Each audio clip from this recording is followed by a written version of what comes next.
John was a bright young man, full of potential. He had dreams, aspirations. But all that changed when he stumbled upon Brainrot content. It started innocently enough, a few funny videos here and there.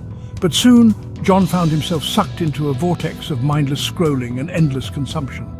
Hours turned into days, days into weeks.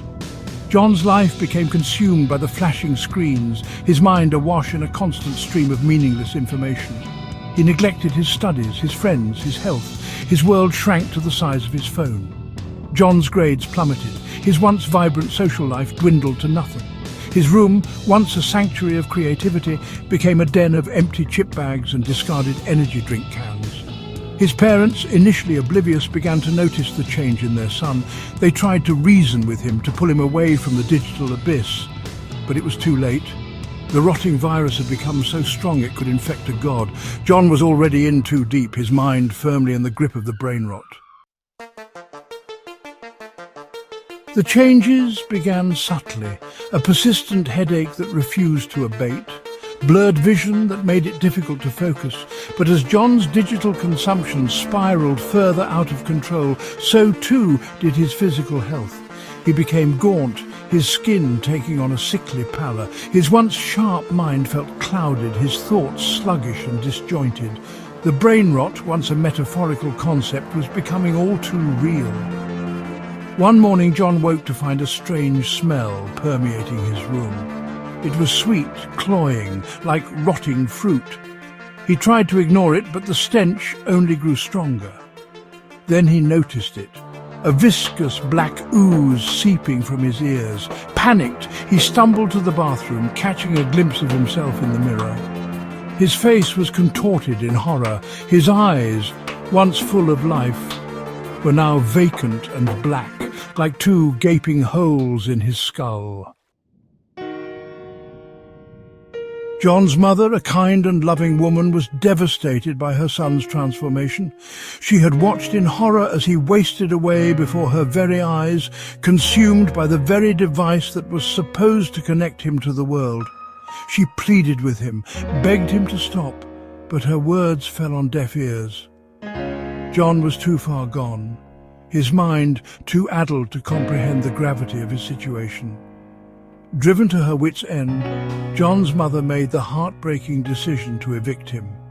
She could no longer bear to watch her son destroy himself, and she feared for her own safety. With tears streaming down her face, she packed a small bag with John's remaining belongings and left it on the porch, along with a note expressing her unconditional love and a plea for him to seek help. Desperate and alone, John wandered the streets, a shadow of his former self. The brain rot continued to eat away at him, both physically and mentally. His speech became slurred, his movements erratic. Passers-by recoiled in horror, mistaking him for a monster. He was a pariah, an outcast, a living testament to the dangers of unchecked screen addiction. Word of John's condition eventually reached a renowned neurosurgeon, a pioneer in the field of brain-computer interfaces. The doctor, moved by John's plight, offered to perform a risky experimental procedure, a full brain transplant. The surgery was John's last hope, but it was a long shot. The brain rot had progressed too far, its tendrils deeply embedded in John's very being. Gap 3S. The brain rot spread rapidly, infecting countless individuals. The government soon recognized it as a new virus, dubbing it the rotting virus. The virus was so potent that those infected began to transform into rotten zombies, their minds and bodies decaying at an alarming rate.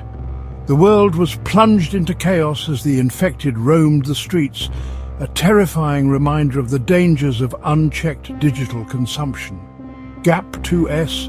Cities fell silent as quarantine zones were established, but it was already too late. Hospitals were overwhelmed, with doctors and nurses working tirelessly yet helplessly against the relentless tide of decay.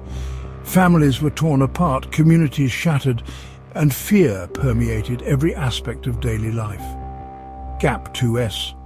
Governments around the world scrambled to find a cure, enlisting the brightest minds and pouring resources into research. But the virus was unlike anything they had ever encountered, and progress was slow. The once vibrant digital world that had connected billions now became a source of dread and despair, a catalyst for the apocalypse. Gap 2S. Amidst the chaos, whispers of hope began to circulate. A few individuals, seemingly immune to the rotting virus, emerged. Scientists theorized that these immunes held the key to a potential cure. As the world teetered on the brink of collapse, these unlikely heroes became humanity's last hope. Gap 2S. The fight against the rotting virus had only just begun. The journey ahead was fraught with danger and uncertainty, but the resilience of the human spirit shone through the darkness.